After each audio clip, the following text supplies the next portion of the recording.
दोस्तों, एक 14 साल का लड़का था। एक दिन उसने नोटिस किया कि उसके टेस्टिकल में हल्का सा दर्द हो रहा है। उस समय उसको थोड़ी चिंता हुई, लेकिन 2 से 3 घंटे के अंदर वो दर्द अपने आप ही ठीक हो गया। इसलिए उसने इस बात पे ज्यादा ध्यान नहीं दिया। लेकिन कुछ दिनों बाद एक और इंसिडेंट हुआ। जब वो अपनी गर्लफ्रेंड के साथ था, उस समय वो दोनों एक दूसरे को किस कर रहे थे और तभी अचानक से उस लड़के को वापस वही दर्द महसूस हुआ। लेकिन इस बार दर्द की इंटेंसिटी काफी ज्यादा थी। वो तुरंत रुक गया। उसकी गर्लफ्रेंड ने पूछा, क्या हुआ? लड़के ने एक झूठी सी मुस्कान बनाकर बोला, कुछ नहीं, और बात को टाल गया।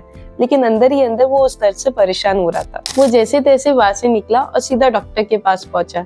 लेकिन उस वक्त दर्द बढ़ता ही जा रहा था। सिचुएशन इतनी ज्यादा सीरियस हो गई कि डॉक्टर ने उसको इमरजेंसी रूम में शिफ्ट किया और उसके पेरेंट्स को इन्फॉर्म किया। डॉक्टर ने उसके कई टेस्ट किए और तब जाके एक कंक्लूजन सामने आया कि उस लड़के को एपिडीमियल हाइपरटेंशन नाम की कंडीशन हुई थी, जिसे आम भाषा में ब्लू बॉल्स कहा जाता है। दोस्तों, ये कोई कहानी नहीं है, बल्कि एक रियल मेडिकल केस है। अब सवाल ये उठता है कि ब्लू बॉल्स होते क्या है। आज मैं आपको इसके बारे में सब कुछ एक्सप्लेन करने वाली हूँ, जो आपको ब्लू बॉल्स के बारे में जानना चाहिए, ताकि आपको अपने पेरेंट्स, पार्टनर या डॉक्टर के सामने शर्मिंदा ना होना पड़े।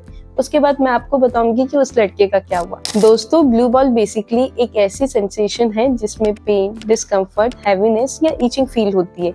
ये यूजुअली मेन एक्सपीरियंस करते हैं जब उन्हें प्रोलॉन्ग सेक्सुअल अराउजल होता है, लेकिन ऑर्गेज्म या इजैकुलेशन नहीं होता। इस टॉपिक पे अभी बहुत ज्यादा रिसर्च या डेटा अवेलेबल नहीं है, लेकिन हमें इतना जरूर पता है कि ये सेक्सुअल अराउजल के दौरान टेस्टिकल या पेल्विक एरिया में ब्लड के बिल्डअप के कारण होता है। बेसिकली जब आप अराउज्ड होते हो तो पीनस और टेस्टिकल में ब्लड का फ्लो बढ़ने लगता है। इसी वजह से टेस्टिकल थोड़े बड़े और टाइट लगने लगते हैं। अब अगर अराउजल लंबा खींचे और ऑर्गेज्म या इजैकुलेशन ना हो तो धीरे धीरे वहां से ब्लड वापस चला जाता है, लेकिन उसके बाद भी एक अनकंफर्टेबल हैवीनेस या इचिंग वाली फीलिंग जेनिटल में रह जाती है, और इसको हम आमतौर पे ब्लू बॉल्स कहते हैं। इसे आप एक प्रेशर कुकर की तरह समझ सकते हो। जब प्रेशर बिल्ड होता है तो ऑर्गेज्म एक रिलीज व्हील की तरह काम करता है, जो प्रेशर को बैलेंस कर देता है। लेकिन अगर आप बिल्ड करके जाओगे और रिलीज ना हो तो प्रेशर खुद से कम होने में थोड़ा टाइम लगाता है। ये ज्यादातर तब होता है जब आप लंबे समय तक सेक्सुअली अराउज्ड रहते हो, जैसे मेकअप करते वक्त, फोन सेक्स करते वक्त या पॉर्न देखते वक्त। इसका नाम सुनने से लगता है कि इस दौरान टेस्टिकल नीले रंग के हो जाते होंगे,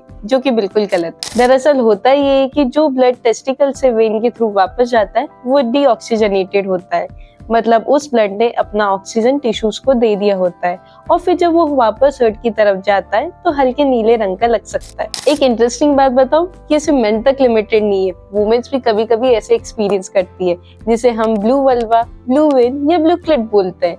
मतलब जब वो अराउज होती है लेकिन क्लाइमेक्स तक नहीं पहुंच पाती, तो उन्हें भी हैवीनेस या डिस्कम्फर्ट फील हो सकता है। अब सवाल ये आता है कि क्या ये डेंजरस है? बिल्कुल नहीं। अगर आप ये एक्सपीरियंस कर रहे हो तो टेंशन लेने की बिल्कुल जरूरत नहीं है। ये एक नॉर्मल और टेम्परेरी चीज है जो अपने आप ही सेटल हो जाती है। अब देखते हैं कि अगर आपको ब्लू बॉल्स या ब्लू वल्वा की वजह से डिस्कम्फर्ट हो तो उसे दूर करने के लिए क्या कर सकते हो। सबसे सिंपल तरीका है मास्टरबेशन करना, या फिर क्लाइमेक्स तक पहुंचने का कोई और तरीका यूज करना। इससे बॉडी का टेंशन रिलीज हो जाता है और ब्लड सर्कुलेशन वापस नॉर्मल हो जाता है। अगर आपको लगता है कि अभी आपको क्लाइमेक्स नहीं करना, तो एक और ऑप्शन है। पीठ के बाद लेट जाओ और अपने आप को डिस्ट्रैक्ट करो, मतलब किसी नॉन सेक्सुअल चीजों के बारे में सोचो या कोई और एक्टिविटी करो जिससे आपका ध्यान कहीं और चला जाए।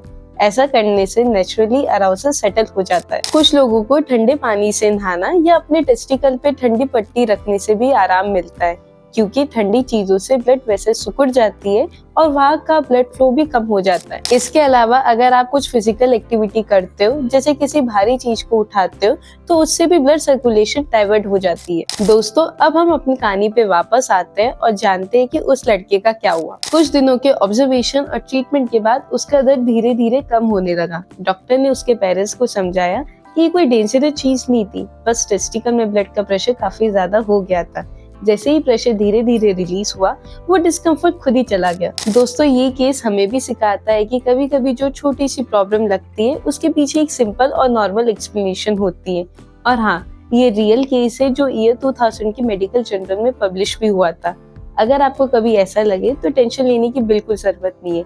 ये यूजुअली टेम्पररी होता है और अपने आप ही ठीक हो जाता है। लेकिन एक चीज का ध्यान रखो, अगर अराउजल खत्म होने के बाद भी पेन बहुत देर तक ठीक नहीं हो रहा तो बेटर है कि डॉक्टर को दिखाओ।